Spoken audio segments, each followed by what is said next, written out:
Another crypto giant is in trouble with US regulators. This time, it's Coinbase. On Tuesday, the US Securities and Exchange Commission sued the country's largest crypto asset trading platform. The SEC accused the company of illegally operating without having first registered with the regulator.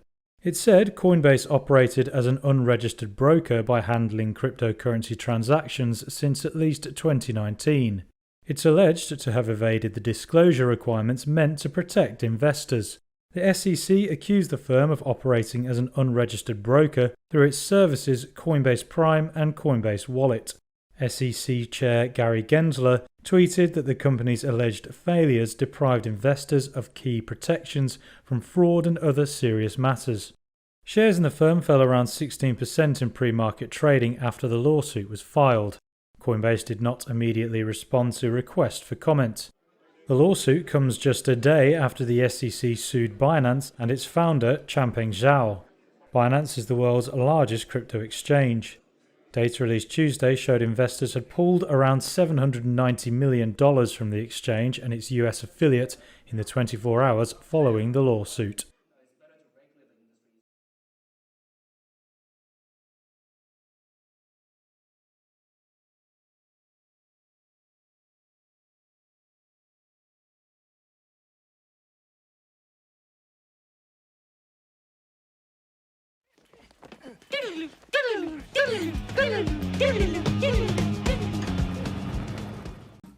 Ether is one of the most popular digital assets and powers the Ethereum blockchain. Back in 2018, then SEC Corporation Finance Director Bill Hinman stated that he believed Ether was not a security. Last month, CFTC Chair Benham expressed his view that Ether is a commodity. The State Attorney General of New York asserted in a court filing last month that Ether is a security. Clearly, an asset cannot be both a commodity and a security. Do you agree? Actually, all securities are commodity under the Commodity and Exchange Act. It's that we are excluded commodities. But I would agree that a security cannot be also an excluded commodity and an included commodity. I'm sorry, Chair, just to talk about the Commodity Exchange Act more precisely. Okay, so do you recognize, how would you categorize Ether then? Look, I think that the general sweep of what Congress did, not just in the 30s, but as amended I'm asking you, years, sitting in your chair now, to make an assessment under the laws as exist, is Ether a commodity or a security? Without speaking to any one. I know you've repeatedly said you're not going to speak to one, except you've spoken to one, Bitcoin. So I'm asking you to speak to a second one, the second largest market cap here. And speaking to the tokens, there's 10 to 12,000. If there's a group of entrepreneurs in the asking middle about one. The public is anticipating a profit based on the... I'm asking you a specific question, Chair Gensler. I said this in private. This should be no shock to you. I'm asking this question.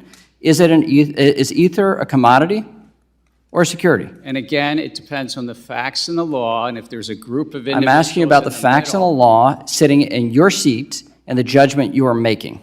And so, Mr. Chair, I think you would not want me to prejudge because I'm also... But you have prejudged on this. You've taken 50 enforcement actions. We're finding out as we go, as you file suit, as people get Wells notices on what is a security in your view, in your agency's view. I'm asking you a very simple question about the second largest digital asset. What is your view? And my view is if there's a group of individuals in the middle that the public is anticipating... All right, so let me just ask a second question then. Do you think it serves the market for an object to be viewed by the commodities regulator as a commodity and the securities regulator to be viewed as a security? Do you think that provides safety and soundness for the product? Do you think it provides consumer protection? Do you think it serves the value of innovation? I think no should be a very simple answer for you here.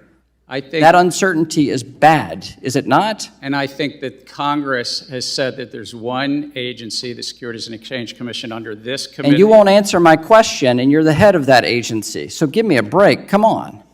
I'm answering it in the generic because you would not want me to speak about any one set of facts and circumstance. Okay, so, but you've already spoken. Have you said anything about Bitcoin?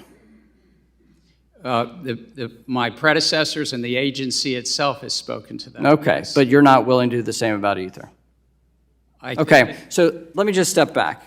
There's a lack of clarity here in the marketplace. Can you at least agree to that? I think that the clarity is there. The law is clear. All right. There's a group so of individuals let me be explicit about this. The market doesn't see it. Your regulatory actions and the CFTC's regulatory actions say that there's a great deal of uncertainty here. It is the intention of this committee to fix that uncertainty and actually provide a sound legal basis for this. What is this Wells notice? Is it an Armageddon moment potentially for Coinbase in the United States of America? I think this moment is really an opportunity for us to finally get some regulatory clarity in the United States. And we're happy to do that, by the way. I think it's a great role for us to play in the industry and for America. You're going head to head with the SEC. Well, that's true. I mean, look, we don't relish the opportunity to be in litigation with one of our primary regulators. We've sought out regulation all over the world and tried to be proactive when there wasn't clarity. But if there's no clear rule book in the U.S., we created our own best practices to evaluate, over 1,000 assets, and we rejected 80% of them.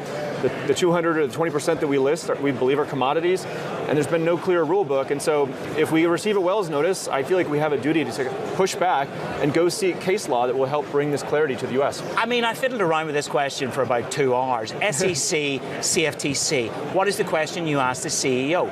And here's the question. Are these regulators still fit for purpose?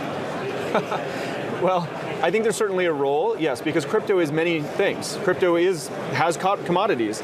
Crypto has some that are securities. We don't list them, but there are some out there. Yeah. We think there should be a robust, healthy market for that. There's also stablecoins, which are more like currencies. There's artwork, with NFTs. And so crypto is going to have a number of different regulators. It probably is going to need new legislation to be passed in the U.S. And the good news is there's broad bipartisan support in Congress for that exactly to happen. Can you see a day where you go, look, troops out, I'm gone from the U.S.? We're not going to leave the U.S. We do have a choice of where to invest our dollars around the world in any given moment, but we're not going to leave the U.S. It's an important market, and the good thing about the U.S. is there's rule of law, and so we do reach the right outcome eventually. So we already know in the U.S. and in many other jurisdictions that 3/4 of the market are not what would be called securities, even in the U.S., Canada, and Taiwan, the 3 jurisdictions that follow something similar to the Howey test that we've talked about.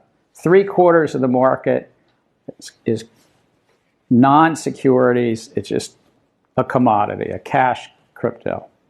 So you'll hear debates about initial coin offerings and what's a security and what's not a security. Relevant and important debate, but for 3/4 of the market, it's not particularly relevant as a legal matter, as a regulatory matter.